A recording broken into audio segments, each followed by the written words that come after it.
विचार मंचाच्या समोरील आपण सर्व सन्माननीय परिवर्तनाच्या इकडे थांबलेले सगळे जरा खाली बसून घे ना दादा. तुम्ही हे 5-6 जण नाही तर खाली उतरा, सरळ उतरा उतरा खाली उतरा, सरळ इकडचे 5-6 जण खाली उतरा, सरळ लोकांना इकडे दिसू द्या. परिवर्तनाच्या लढ्यात ज्या ज्या महामानवांनी महानायिकांनी योगदान दिलं त्या सर्व महामानवांना महानायिकांना विनम्र अभिवादन करत, ज्यांच्यामुळे आम्ही मोकळा श्वास घेऊ शकतो आणि बिनधास्त राहू शकतो, जे आमच्यासाठी सीमेवर लढता आहेत, अशा तमाम वीर जवानांना आणि त्यांच्या वीर पत्नींना अभिवादन करत,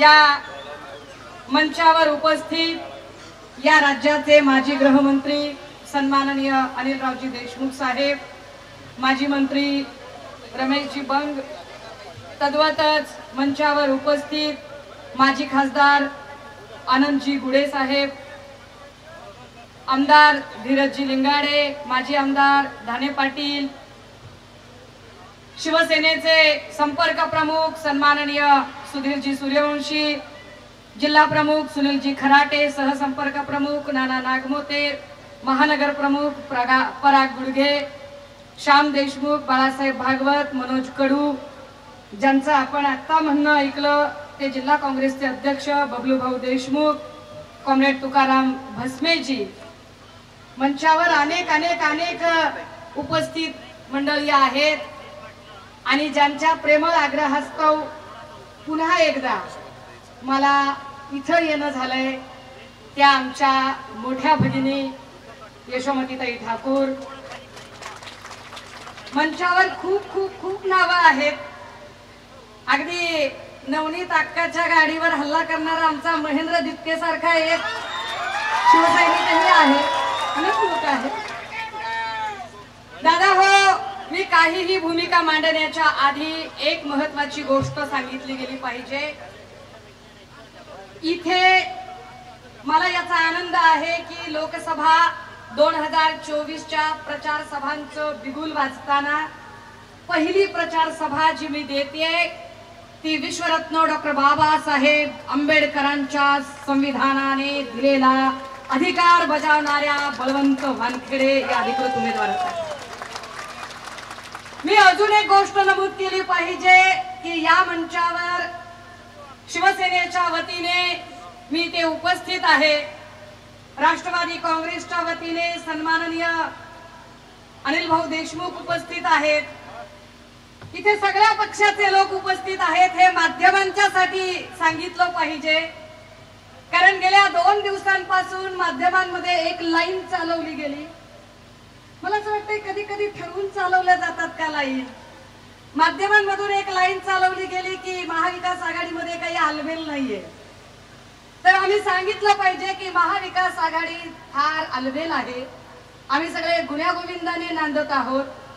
आपण उगाचच नांदणारीला पळ आणि पळणारीला नांद करू नये. आलबेल नसणार कुठे आहे वातावरण तर ते महायुतीमध्ये आहे, हे जरा आपण नमूद करावं. कारण अमरावतीची उमेदवारी ज्या वेळेला नवनीत राणांना जाहीर झाली त्यावेळेला मीच, मला वाटतं लोकशाहीचं चॅनल होतं ते, ज्या चॅनलवरून जाहीरपणे अनंतराव अडसुळांनी आपली नाराजगी जाहीर करताना चक्क निर्लज्ज आणि बेशरम सारखे शब्द प्रयोग उमेदवारासाठी केले. हे मी केले नाही, माध्यमांमध्ये पब्लिक डोमेन मध्ये आहे. अगदी त्याच वेळेला ऐन शिमग्याच्या दिवशी हेमंत गोडसेंवर शिमगा करायची वेळ आली आणि जागा मागण्यासाठी ते मुख्यमंत्र्यांच्या बंगल्यावर गेले. तिसरीकडे जालन्याला अर्जुनराव खोतकरांच्या मनामधली खदखद अजून संपलेली नाही. चौथं, तिकडे गुलाबराव पाटील म्हणतात की काय उत्तर महाराष्ट्रात आम्हाला भाजप एकही जागा देणार नाही का. तर रामदास कदमांना हुंदके आवरत नाहीये, टाहो फोडून रडत आहेत की काय भाजप सगळे पक्ष संपवणार आहे का. एवढं सगळं तिकडं विस्कटलेलं असताना सुद्धा माध्यमांनी महाविकास आघाडीत आलबेल नाही अशी बातमी चालवणं, ये बात कुछ हजम नहीं हुई हुजूर. जिथं आलबेल नाहीये त्यांच्या जरा बातम्या चालवा अशी आमची कळकळीची विनंती आहे. बघा बाबा जमलं तर. आता जरा मुद्द्याकडे येऊया. आमचा भाऊ जिल्हा प्रमुख सुनील भाऊ खराटेने एक सभा लावली आणि ती सभा असली पिट्ट पडणारी झाली अमरावतीतली की त्या सभेनंतर माध्यमांनी बातम्या चालवल्या की सुषमाताई अमरावतीतनं लढणार आहे. खूप लोक विचारायला लागले की सुषमाताई अमरावतीतनं लढणार. माझ्यापर्यंत बातमी पोहोचली. म्हटलं अरे मी कसं काय लढणार अमरावतीतनं.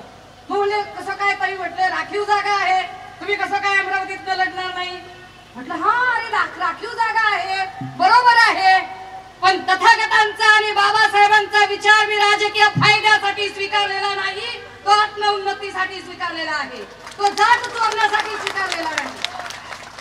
कदाचित मला अमरावतीतून जागा लढता आली असती जर मला जात चोरता आली असती आणि डुप्लिकेट कास्ट सर्टिफिकेट काढता आलं असतं.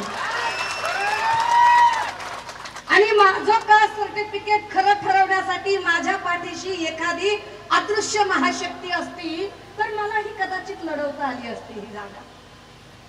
असो नाही म्हणजे हा फरक कळला पाहिजे की वो बोल रहे हैं कि मोदी की गारंटी. हमने पूछा कैसी गारंटी, तो वो बोले ये गारंटी नहीं है क्या कि एक दिन के अंदर अंदर रश्मि वर्मे का कास्ट सर्टिफिकेट कैंसिल हो जाता है, लेकिन पूरे 5 साल पूरे होने के बावजूद नवनीत राणा को कोई हाथ नहीं लगा सकता. यही तो मोदी की गारंटी है.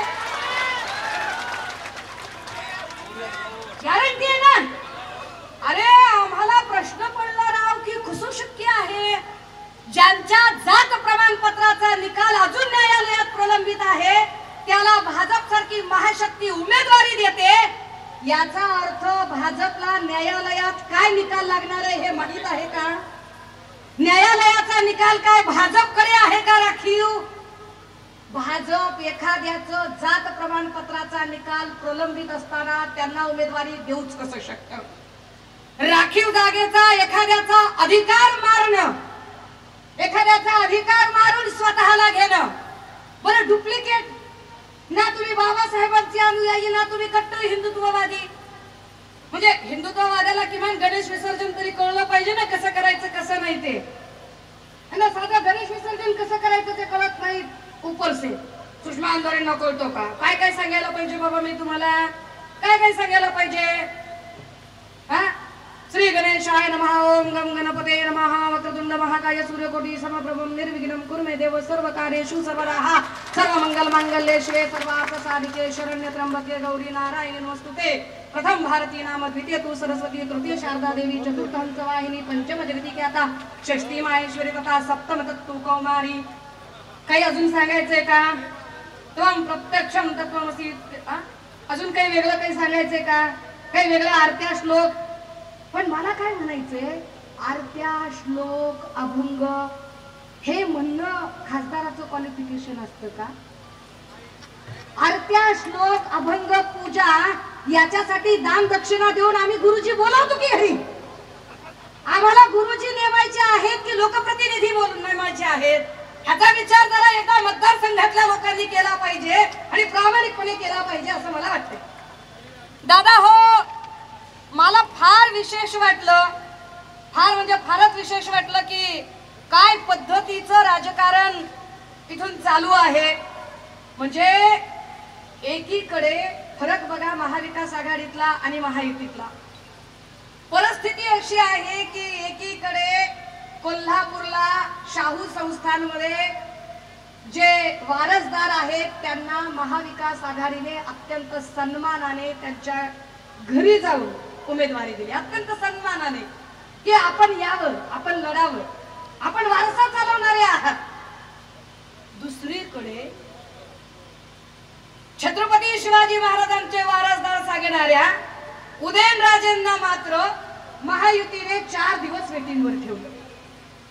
पण उदयनराजेंना ज्यांनी 4 दिवस वेटिंगवर ठेवलं त्यांनीच नवनीत राणांना मात्र रातोरात बोलावून घेतलं. 1 तासाच्या आत भेटायला वेळ दिला.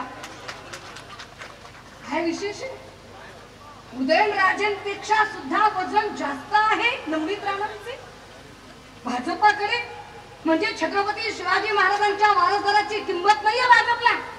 म्हणजे छत्रपती शिवाजी महाराजांचा विचार महत्वाचा नाहीये भाजपला. बरं ते जाऊ दे बाबा, तेही एक वेळ ठीक आहे. देवा भाऊचं काय? नाही, मला माझ्या भावाची खूप काळजी असते. तो किती झालं तरी देवेंद्र फडणवीस आमचे भाऊ आहेत. देवा भाऊचं काय? आमचे देवा भाऊ 4-4 दिवस वेटिंग वर, तरी अमित शहा आणि मोदीजी त्यांना भेट देत नाही. आणि 1 तासाच्या आत नवनीत राणाला भेट. देवा भाऊ आपके लिए खतरे की घंटी है. देवा भाऊ तुमच्यापेक्षा नवनीत राणाचं राजकीय वजन वाढलंय का बघा. नागपूरचं सत्ता केंद्र अमरावतीला येईल. देवा भाऊ तुम्ही तुमच्या वाटेतले अनेक काटे आतापर्यंत दूर केलेत. अगदी चंद्रकांत पाटील असतील किंवा सुधीर मुनगंटीवार असतील. बघा नवनीत राणा तुमच्यावर शिरजोर होण्याच्या आधी काय ते तुम्ही ठरवून घ्या. आम्ही कशाला बाकीचं काही बोलावं. दादा हो, इथे का यायचं आणि इथे का निवडणूक लढायची, किंवा याच उमेदवाराच्या पाठीशी आम्ही का उभं राहायचं, कशासाठी उभं राहायचं. मगाशी बळवंत भाऊंनी सांगितलं की धनशक्तीच्या विरुद्ध जनशक्ती आहे आणि मी गरीब माणूस आहे. दादा या वेळेला लोक पैसे वाटो की काही करो, ही निवडणूक लोकांनी हातात घेतलेली निवडणूक आहे. आणि या वेळेला लोक ठरवतील काय करायचे. कारण लोकांना पक्क माहित झालेलं आहे की काय पद्धतीचं सुडाचं राजकारण या देशात आणि या राज्यात सगळीकडून झालं. काय पद्धतीचं गलिच्छ पक्ष फोडाफोडीचं राजकारण इथून झालं. एवढे पक्ष फोडले तरी देवेंद्रजींची मुख्यमंत्री पदाची महत्वाकांक्षा काही पूर्ण झाली नाही. आधी त्यांनी शिवसेना फोडली. जे म्हणत होते की आमचीच शिवसेना ओरिजिनल आहे आणि आम्हीच बाळासाहेबांचे वारसदार आहोत. आपण सगळ्यांनी बघितलं की जोपर्यंत मातोश्री आणि उद्धव साहेब भाजपाच्या सोबत होते, तिकीट वाटपाची बोलणी करण्यासाठी मोदी आणि शहा हे दिल्लीहून मुंबईला येत होते आणि ते मातोश्रीवर उंबरे झिजवत होते. पहिल्यांदा असं झालं की शिंदेंना तिकडे एरझाऱ्या घालत बोलवावं लागलं आणि शिंदे वेटिंग मध्ये राहिले. हा फरक आहे की शिंदेंना म्हणजे एवढे खासदार पळवून नेलेले असताना सुद्धा त्या खासदारांच्या प्रमाणात जागा मिळाल्या नाही. कारण ओरिजिनल होता है, बाप बाप होता है और बाप बाप ही रहेगा. काय पद्धतीचं गलिच्छ राजकारण केलं की एकदा त्यांनी शिवसेना फोडली, मग राष्ट्रवादी फोडायला निघाले. मला आता त्याच्यात फार जायचं नाही. मी अनिल भाऊंकडे गेल्यावर 2 तारखेला बोलेल, त्याच्यावर विस्तृतपणे बोलेल. भाई और बहनों, ये मेरी गारंटी है, ये मेरी गारंटी है कि अगर तुम ईमानदार हो तो तुम भूखे मरोगे. लेकिन अगर तुमने 60-70 करोड़ का घोटाला किया है तो मैं तुम्हें डीसीएम बनाऊंगा. ये मेरी गारंटी है, ये मोदी की गारंटी है. आपण डोक्याला हात लावून बसायचं की अरे काय राजकारण चाललेलं आहे. जितका घोटाळा मोठा तितकं पद मोठं द्यायचं, जितका भ्रष्टाचार मोठा तितकं पद मोठं. ज्या लोकांनी सांगितलं होतं की ना खाऊंगा ना खाणे दूंगा, आपल्याला कळलंच नाही की ना खाऊंगा ना खाणे दूंगा म्हणजे काय. तर त्यांचं पुढे ठरलं होतं ना खाऊंगा ना खाणे दूंगा. बस कभी नीरव मोदी के हाथों तो कभी मल्ल्या के हाथों तो कभी अदानी के हाथों पार्सल करके भिजवा दूंगा, बाद में मिल बांट के खाएंगे सब. आपल्या हातात काय पडलं. का लढायचंय 2024 ला आम्हाला प्राणपणाने. कारण 2024 ला जर आम्ही लढलो नाही, 2024 ला जर आम्ही कुठेही थांबलो तर आम्हाला विसरावं लागेल की 2029 ला निवडणुका होतील. पण ही सगळी लोकशाही व्यवस्था धोक्यात आली आहे. हे संविधान सगळं धोक्यात आलं आहे. उघड उघड भाजपची लोक सांगतायत की हम संविधान बदलने वाले हैं. उघड उघड भाजपची माणसं सांगतायत की 1 नेशन और 1 इलेक्शन होना चाहिए. हे 1 नेशन 1 इलेक्शन म्हणजे अर्थातच पार्लमेंटरी डेमोक्रेसीच्या विरोधातलं आहे. म्हणजे ज्या लोकांना प्रेसिडेन्शियल डेमोक्रेसी आणायची, ज्या लोकांना अध्यक्ष लोकशाहीकडे न्यायचं आहे, म्हणजेच ज्या लोकांना बाबासाहेबांचं संविधान बदलायचं आहे, ती माणसं जाणीवपूर्वक अशा प्रकारची विधानं करत आहेत. आणि ती माणसं सांगताहेत ते वेगवेगळ्या प्रकारे तुम्हाला इमोशनल करायचा प्रयत्न करतात. दादा हो, त्यांनी रामाचा मुद्दा आणला. कधीपासून म्हणायला लागले आरएसएस वाले राम? आता ना, ह्या 5-10 वर्षात म्हणत असतील ना. अरे आपल्या गावागावात 5-50 नाही, आपल्या 10 पिढ्या सकाळी झोपेतून उठल्याबरोबर राम राम म्हणतात एकमेकांना. राम तेव्हापासून आपल्या सोबत होता, राम तेव्हापासून आपल्या सोबत आहे. ज्या बाईंनी हनुमान चालीसेचं नाटक केलं त्यांना स्वतःला हनुमान चालीसा म्हणता येत नाही. त्या खूप वेळा त्या हनुमान चालीसेवर बोलतात. मला प्रश्नच कळत नाही. त्या म्हणतात की मैं उधर गई थी और मुझे अरेस्ट करवाई. तुम काय केली गई थी? काय केली गई थी तुम? त्या जर मेळघाटाचे प्रश्न घेऊन आल्या असत्या आम्ही समजू शकतो. त्या अमरावती मतदारसंघाचे प्रश्न घेऊन आल्या आम्ही समजू शकतो. बजेटचा काही विषय, बाबा माझ्या मतदारसंघातल्या लोकांचे मला प्रश्न सोडवायचे आहेत, माझ्याकडे बजेट नाहीये, मला माननीय मुख्यमंत्र्यांनी वेळ दिला पाहिजे, माननीय मुख्यमंत्र्यांशी मला अमरावतीच्या प्रश्नावर बोलायचंय, पाणी प्रश्नावर बोलायचंय, रस्ते प्रश्नावर बोलायचंय, मेळघाट मधल्या कुपोषित लोकांबद्दल बोलायचंय, असा कुठलाही प्रश्न असेल आणि जर मुख्यमंत्र्यांनी वेळ दिला नसेल तर आपण निश्चित समजू की okay, she is very correct. पण तुम्ही कशासाठी जाताय? कशासाठी? काय म्हणून? नाही मला तिथंच बोलायचे. का? कशासाठी माऊली? कुणाला दाखवण्यासाठी करताय हे सगळं? भाजपच्या इतिहासात कदाचित पहिल्यांदा असं घडलं असेल. तसं भाजपच्या इमानदार लोकांना वारंवार आता धक्के खायची सवय लागली आहे. भाजपच्या लोकांनी इतके धक्के आतापर्यंत खाल्लेले आहेत की हा एक नवा धक्का पचवताना त्यांना काही फार अवघड वाटणार नाही. पण मला खात्री आहे या वेळेला अमरावतीतले भाजपचे लोक सुद्धा नवनीत राणाला मतदान करणार नाही. हे इतके चिडलेले आहेत. कारण मूळ भाजपाई लोकांच्याही हे पक्का लक्षात आलंय. वारुळ असतं ना दादा, वारुळ वारुळ वारुळ मुंग्या बांधतात दादा, मुंग्या. वारुळ मुंग्या बांधतात. पण एकदा का वारुळ तयार झालं की त्याच्यात राहायला मात्र हुशारी नाद येतात.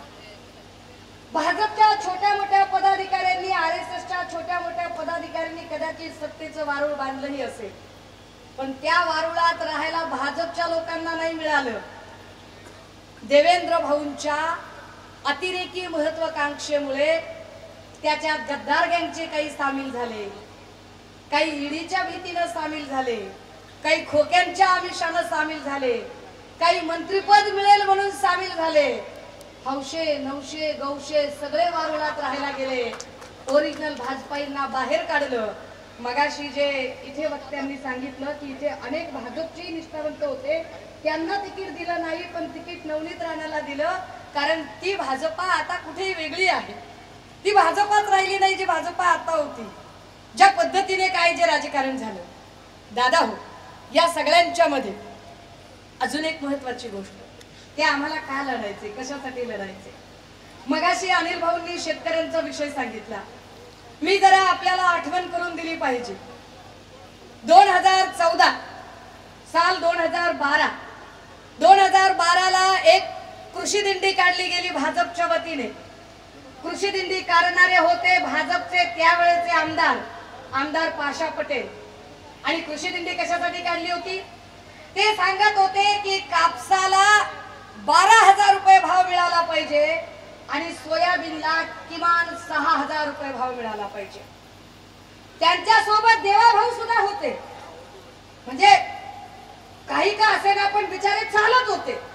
गळ्यात अक्षरशः टाळ घेऊन ते टाळ वाजवत होते आणि तेही म्हणत होते की शेतकऱ्यांना शेतमालाला भाव मिळाला पाहिजे. अध्यक्ष महोदय 12,000 रुपये भाव दिला गेला पाहिजे, 6,000 रुपये भाव दिला गेला पाहिजे. हे 2012ला चालू होतं. दादा हो, 2014ला सत्ता आली त्यांची. 2014ला डीएपी खताची बॅग होती 400 रुपयाला. डीएपी खताची बॅग 400 रुपयाला होती 2014ला. 10 वर्षानंतर 2024 उजाडलंय. डीएपी खताची बॅग आता झाली आहे 1500 ते 1700 पर्यंत. हे की नाही, 1500 ते 1700च्या घरामध्ये गेली. 2014ला कापसाचा भाव होता 4,000, सोयाबीनचा भाव होता 4,000 आता किती? 4,000. कापसाचा भाव 2014 ला 6,000 होता, आता ही 6,000 आहे. त्याच्याही अंदर येतो 5,800, 5,700 वगैरे वगैरे. राजे हो, DAP खताची बॅग 10 वर्षात एवढी वाढली 1,000 रुपयाने डायरेक्ट, परंतु आमच्या शेतमालाचा भाव वाढला नाही. आम्हाला आनंद आहे आणि अभिमान आहे की एकमेव कापसाला 11 ते 13,000चा जो भाव मिळाला, 11 ते 13,000च्या दरम्यानचा भाव हा सन्माननीय उद्धव साहेब मुख्यमंत्री असताना मिळाला. त्याचा आम्हाला आनंद आहे. तो भाव आम्ही देऊ शकलो. परंतु तेच पाशा पटेल आता कृषी मूल्य आयोगाचे अध्यक्ष आहेत, ज्या पाशा पटेलांनी कृषी दिंडी काढली होती, पण ते आता शेतमालाला भाव देत नाहीये. 8,015 कोटी रुपये एवढा हप्ता सरकारने विमापोटी विमा कंपन्यांना दिला, पण विमा कंपन्याने आमचे विम्याचे हप्ते दिले नाही. आमचा विमा आम्हाला दिला नाही.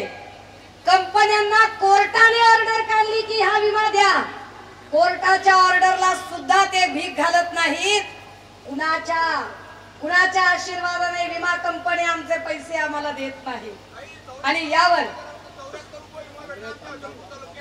दादा तुम्हाला 74 रुपये भेटला, माझ्या आईकडे 18 रुपयाचा चेक आला.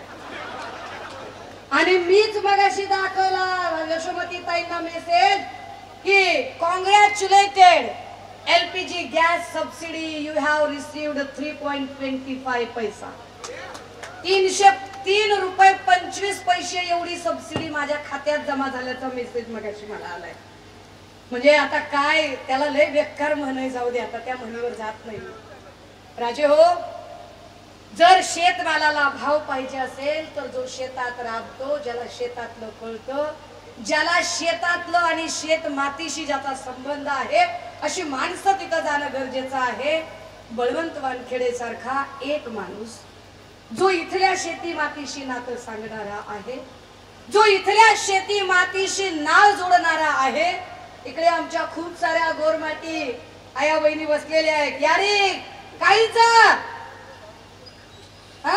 बेस बेस बेस बेस मग तुम्हारी छोरीचं तुम्हाला मारा नाळ एकच, तुम्हाला मारा गोत्र एकच. तुम्हाला बोलणं भेटण्यासाठी जायचं इधर. दादा हो, आम्ही जनसामान्यांमध्ये मिसळणारे आहोत. आम्हाला जनसामान्यांचे प्रश्न मांडायचे आहेत. ही लढाई का महत्वाची आहे? ज्या पद्धतीने ईडी, CBI, इलेक्शन कमिशन या सगळ्याच लोकांना हाताशी धरून एक एक गोष्ट भाजपाने आपल्या परीने करून घेतली. आमच्या सोबत आलात तर आम्ही तुमची लाईफ सेट करू आणि आमच्या विरोधात गेलात तर आम्ही तुम्हाला शूट करू, अशा पद्धतीने एकेकाला दहशत दाखवत बंदुकीच्या धाकावर माणसं आपल्या बाजूने करून घेतली.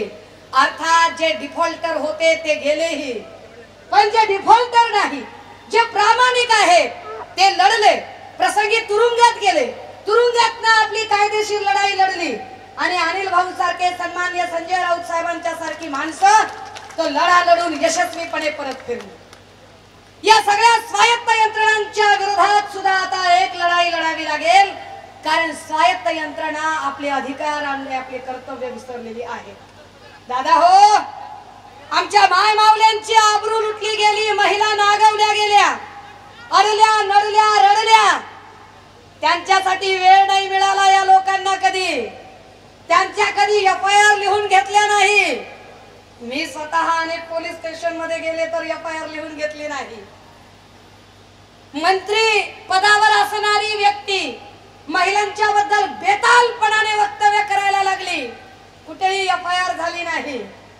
खेळाडू असणाऱ्या मुली, खेळाडू असणाऱ्या ज्यांनी या देशासाठी पदक जिंकली, अशा मुली आंदोलनाला बसल्या की भाजपचा खासदार आमचं लैंगिक शोषण करत आहे. नाही तक्रार घेतली त्यांची. मणिपूर मधल्या माय माऊल्या नाटवल्या गेल्या, नाही मोदीजींना तिकडे जायला वेळ मिळाला आणि ना पोलिसांनी या सगळ्या गोष्टींकडे लक्ष दिलं. हाथरस, उन्नाव, कठवा, नाही पोलिसांनी या गोष्टींकडे लक्ष दिलं. पण त्याच पोलिसांना जेव्हा सत्ताधारी सांगतात तेव्हा मात्र प्रचंड वेळ मिळतो. मला आश्चर्य वाटतं. राजेश वानखेडे आहे का इकडे? राजेश वानखेडे सारख्या एका माणसावर विनयभंगाची केस टाकली जाते, जो आमचा भाऊ बाबासाहेबांच्या चळवळीचा पाईक आहे, आंबेडकरी चळवळीचा शिलेदार आहे. बाबासाहेबांच्या विचाराशी नातं सांगणारा प्रत्येक माणूस प्रत्येक परस्त्रीमध्ये आई आणि बहीण बघतो, आई आणि बहिणीसारखं मानतो. त्या राजेश वानखेडेवर विनयभंगाची केस नवनीत राणाने टाकली. आणि टाकण्याचं कारण काय होतं? कारण नवनीत राणा ज्या वेळेला एका समूहामध्ये आंबेडकर जयंतीला गेल्या त्यावेळेला निष्ठावंत राजेश वानखेडेने सांगितलं की गद्दारांनी बाबासाहेबांच्या पायाला हात लावायचा नाही. ठामपणे सांगितलं की गद्दारांनी आमच्या इकडे यायचं नाही, खोकेवाल्यांनी आमच्याकडे यायचं नाही. खोक्यांचे आरोप आम्ही केले होते का? बच्चू भाऊंनी पण केले ना. तुमच्यात आलवेले का बघा, तुमच्यात किती आरोप झाले होते ते. पण त्या राजेश वानखेडेवर तत्परतेने पोलिसांनी खोटी केस दाखल केली. पण तशी केस ज्यावेळेला आम्ही म्हणतो की अरे खराच अन्याय झालाय, तेव्हा मात्र एकही केस लिहून घेतली जात नाही. तेव्हा मात्र पोलिसांना अजिबात त्याच्यातलं तथ्य शोधावंसं वाटत नाही. हे फार विशेष आहे. दादा हो, ते वारंवार सांगत राहिले की आम्ही भ्रष्टाचार बाहेर काढणार आहोत. कुठला भ्रष्टाचार बाहेर काढला? भ्रष्टाचार बाहेर काढला नाही, भ्रष्टाचारी सगळे सोबत घेतले. जेवढे म्हणून भ्रष्टाचारी होते ते सगळेच्या सगळे भ्रष्टाचारी भाजपने स्वतःकडे घेतले. आणि आता त्यांची अवस्था राम तेरी गंगा मैली हो गई, पापियों के पाप धोते धोते पापी हो गई, अशी अवस्था सगळी आता भाजपाची झाली. अशा सगळ्या लोकांनी नवनीत राणांना उमेदवारी द्यावी. मला कमाल वाटते. 2014 ला म्हणजे मगाशी कुणीतरी बाप बदलायची वगैरे भाषा केली, मी तेवढ्या खोलात नाही जाणार, पण मला कमाल वाटते. 2014 ला जी माऊली निवडणुकीला उभी राहिली आणि ज्या माऊलीने निवडणुकीला उभे राहताना पवार साहेब माझ्या वडिलांसारखे आहेत, ते आमचे ज्येष्ठ आहेत आणि मी त्यांची मुलगीच आहे आणि ते मला माझ्या मुली सारखेच समजते, असे ज्या म्हणत होत्या, असेच बोलत होत्या ना त्या. आणि असे बोलत असताना मला की त्याच्यात जास्त बोलायचे खरे तर नव्हते अजिबात. पण तेव्हा माझे वडील सारखे पवार साहेबच होते, पण आता माझे वडील सारखे अमित शहाजी आहेत. हे कुठून आले कसे? पण मला कळत नाही या लोकांचं. पण मला इतकं मजा वाटते ना की मध्ये इकडे विदर्भातच काहीतरी झालं. विदर्भात काहीतरी नितेश राणे आले आणि ते म्हणाले, ए काय करायचं ते करा रे, घाबरायचं नाही, काय करायचं ते करा. आपला बाप सागर बंगल्यावर बसलाय. मला प्रश्न पडला ना, म्हणजे माझ्या माहितीप्रमाणे नारायण भाऊंचा पत्ता हा तिकडचा होता, कणकवली मधला. म्हटलं पत्ता बदलला असेल, बदलू शकतो. म्हटलं सागर बंगल्यावर कोण राहतंय ते बघावं, तर देवा भाऊच राहतात तिकडे. काय वाटलं असेल नारायण भाऊच्या जीवाला, काय वाटलं असेल? सत्तेसाठी बाप बदलणाऱ्या अवलादी जर तयार होत असतील तर बापांना किती वाईट वाटत असेल. दादा हो, आम्हाला काय ही निवडणूक महत्वाची वाटते? कारण ही निवडणूक निष्ठावंतांच्यासाठी, ही निवडणूक एका खुद्दार लोकांनी जी महाराष्ट्राच्या राजकारणाची परंपरा जपली होती, ती महाराष्ट्राच्या राजकारणाची परंपरा सगळी रसातळाला मिळवण्याचं काम जे देवेंद्रजींनी केलं, ज्या पद्धतीने देवेंद्रजींनी हे सगळे पक्ष फोडले आणि निव्वळ जो कुणी खोके बहादर आहे, जो जास्तीत जास्त खोटं बोलू शकतो, जो जास्तीत जास्त भ्रष्टाचार करू शकतो, जो जास्तीत जास्त गद्दारी करू शकतो, असा क्रायटेरिया ठेवणारी लोक सगळी जवळ केली. या सगळ्या लोकांना धडा शिकवावा लागेल की महाराष्ट्र गद्दारांना थारा देत नाही. महाराष्ट्र हा अशा भ्रष्टाचारी आणि अशा खोके बहादरांना कधीही थारा देणार नाही. महाराष्ट्र हा न्यायप्रिय आहे, महाराष्ट्र हा तत्वनिष्ठ आहे आणि महाराष्ट्र हा प्रत्येक गोष्टीचा हिशोब लक्षात ठेवणारा आहे. हिंडेनबर्गच्या रिपोर्टच्या 20,000 कोटींचं काय झालं याचा सुद्धा हिशोब महाराष्ट्र विचारेल. ही सुरुवात आहे, आज पहिली प्रचार सभा आहे, पण 20,000 कोटींचा हिशोब आम्ही विचारू, वारंवार विचारू. इलेक्ट्रॉल बॉन्डचा विषय आम्ही वारंवार प्रश्न विचारू की जे स्वतःला म्हणत होते आम्ही फार निर्मळ आहोत, आम्ही फार निर्मळ आहोत, आम्ही अजिबात भ्रष्टाचार केला नाही असं म्हणणारे लोक स्टेट बँक ऑफ इंडियावर दबाव आणतात. 600 वकील सह्या करून सांगतात की नाही, स्टेट बँक ऑफ इंडियाने अशा पद्धतीने नावं जाहीर करू नयेत. 600 वकिलांमधले 400 पेक्षा जास्त वकील भाजपाचे असतात. अरे किमान नाही म्हटलं तरी 10-5 लाख वकील असतील इथं. 600 म्हणजे अर्धा टक्का सुद्धा नाही. बाकीच्या लोकांचं काय? म्हणजे ज्या लोकांवरती भाजपने ईडीच्या माध्यमातून धाडी टाकल्या. माझ्याकडे आज व्हिडिओ तयार नव्हता म्हणून थांबले मी. अनिल भाऊ 2 तारखेला आपण त्याच्यावरही बोलूया की ज्या लोकांवर भाजपने धाडी टाकल्या त्याच्या पुढे 4 दिवसांनी, 5 दिवसांनी, 8 दिवसांनी त्या लोकांनी लाखो करोडो रुपयाच्या देणग्या भाजपाला दिल्या आणि हे सांगतायत आपल्याला की आम्ही भ्रष्टाचाराच्या विरुद्ध लढू. मुळात भाजपला आणि भाजपच्या सगळ्या लोकांना बघितल्यावर आम्हाला ते एकच गाणं आठवतं, आओ सिखा दूं. आता अंडे का फंडा नहीं, आओ सिखा दूं तुम्हें चंदे का धंधा. ये नहीं प्यारे कोई मामूली धंधा, इसमें छिपा है बीजेपी के सक्सेस का फलसफा. आओ सिखा दूं तुम्हें चंदे का धंधा, गंदा है धंधा, धंधा है गंदा, चंदे का धंदा, इलेक्ट्रॉल बॉन्ड का धंदा. हा इलेक्ट्रॉल बॉन्डचा धंदा जर उघडकीस पाडायचा असेल आणि या सगळ्या लोकांना जाब विचारायचा असेल तर तो जाब तुम्ही विचारू शकता, कारण तुमच्या हातात एक अशी ताकद आहे. दादा हो, 5 वर्षापूर्वी तुम्ही ज्या लोकांनी मतं दिली होती, 5 वर्षापूर्वी तुम्ही ज्यांचे चेहरे बघून वोटिंग केलं होतं, नवनीत राणांना मतं देताना तुम्ही पवार साहेबांना बघून मतं दिली होती. आमच्यातल्या गद्दारांना जेव्हा तुम्ही मतं दिली तेव्हा उद्धव साहेबांना बघून मतं दिली होती. ही सगळी मतं ज्या चेहऱ्यांना बघून दिली त्याच चेहऱ्यांशी बैमानी करणारी माणसं देवेंद्रजींमुळे आपल्यावर ही बोलायची वेळ आली की आमच्या बोटाला शाई लावलाय का चुना लावला नेमका. 5 वर्षापूर्वी आम्हाला तुम्ही शाई लावली का चुना लावला. जर पुन्हा चुना लावून घ्यायचा नसेल तर आपल्याकडे ईडी नाहीये, आपल्याकडे सीबीआय नाहीये, आपल्याकडे इलेक्शन कमिशन नाहीये, आपल्याकडे कुठल्याच स्वायत्त यंत्रणा नाहीये, पण आपल्याकडे बॅलेट बॉक्स मधलं ते एक मत आहे, जे एक मत भाजपाची मुजोरशाही आणि हुकुमशाही उलथवून टाकू शकेल. राजे हो, ही सगळी मांडणी करताना मेळघाटच्या बद्दल आमचे सुधीर भाऊ सांगत होते की ताई ज्या मेळघाटच्या संबंधाने हे सगळं म्हणजे मेळघाट मध्ये जाऊन त्यांनी गाणी म्हटली, सगळं केलं, मच्छरदानी सारख्या साड्या बिड्या काय वापरल्या, अजून काय काय 12 भानगडी झाल्या. मला त्याच्यात आता जायचं नाही. मला लोकांना प्रश्न विचारायचे फक्त, आणि लोकांना प्रश्न विचारताना ते फक्त आणि फक्त एवढ्यावरच प्रश्न विचारायचे आहेत की तुम्हाला लोकप्रिय घोषणा हव्या आहेत की धोरणात्मक, तुम्हाला लोकप्रिय योजना हवी आहे की धोरणात्मक योजना हवी आहे. कारण ज्या अर्थी ते रेशन वाटप करतात, ते साडी वाटप करतात, याचा अर्थ असा आहे की त्यांनी इतकं भुके कंगाल करून ठेवलंय की आपण साधं आपलं रेशन विकत घेऊ शकत नाही. त्यांनी इतकं भुके कंगाल करून ठेवलं की आपण आपल्या ल्यायचे कपडे घेऊ शकत नाही.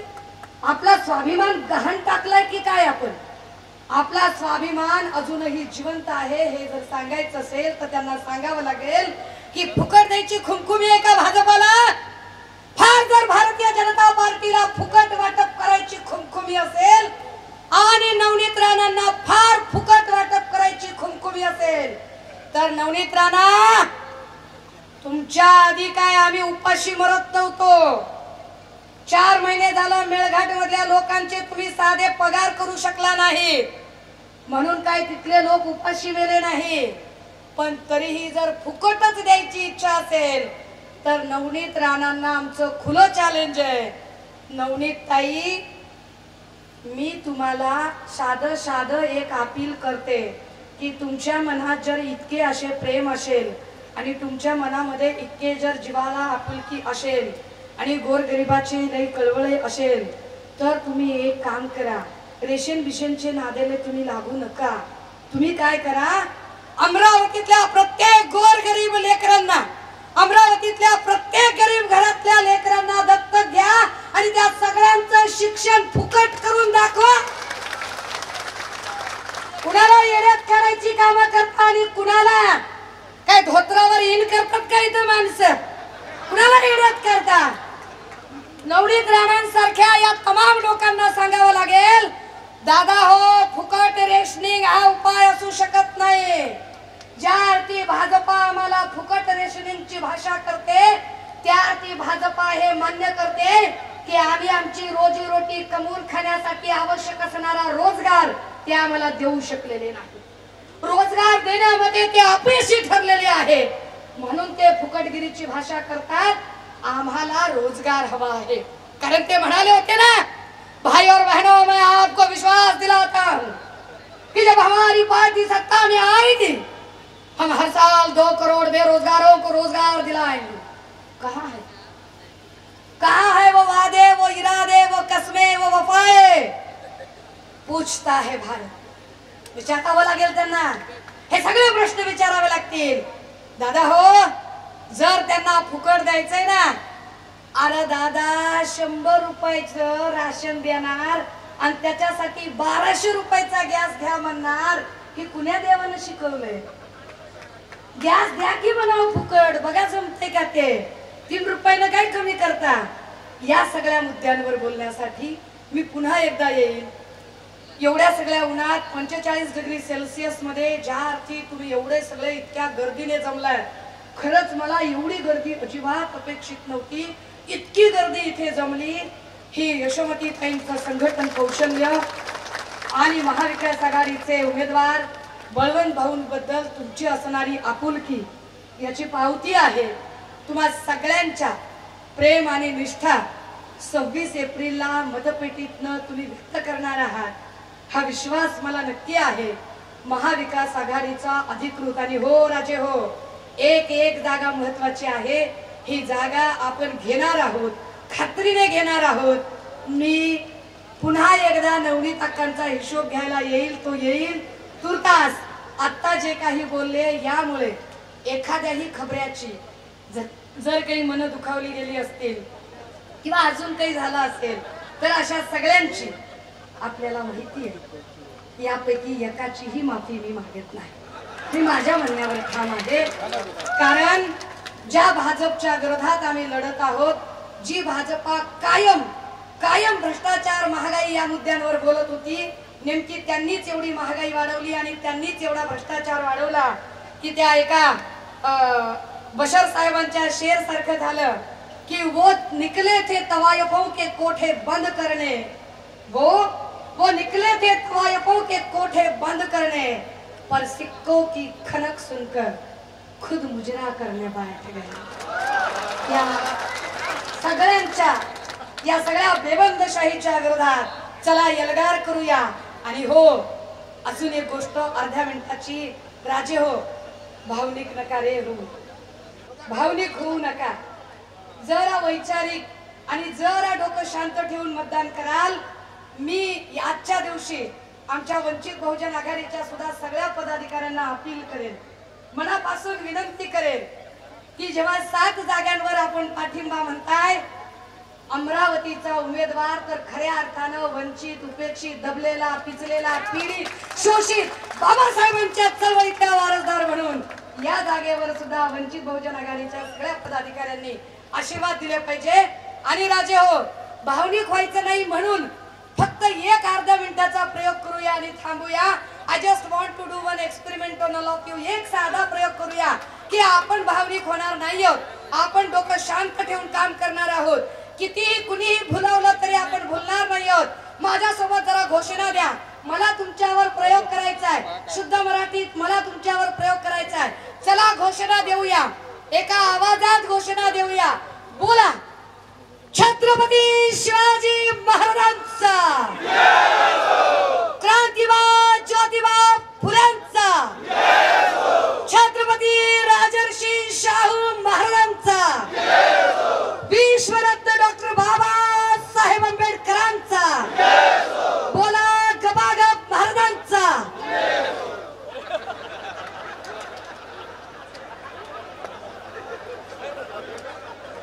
काय म्हणलं होतं मी शुद्ध मराठीत सांगितलं होतं, शुद्ध मराठी की मी प्रयोग करणार आहे। मेंदू शाबूत ठेवा म्हटलं होतं, का भावनिक झालात दादा? हो, पुन्हा एकदा लक्षात ठेवा, अशा भावनिक करणाऱ्या खूप लाटा येणार आहेत। मेंदू शाबूत ठेवूया आणि 26 तारखेला ज्यांच्या नावात बोल आहे, महाविकास आघाडीचं बोल भरलंय, अशा बळवंत भाऊंना आपण अधिकाधिक मताधिक्याने विजयी करूया। थांबते, रजा घेते।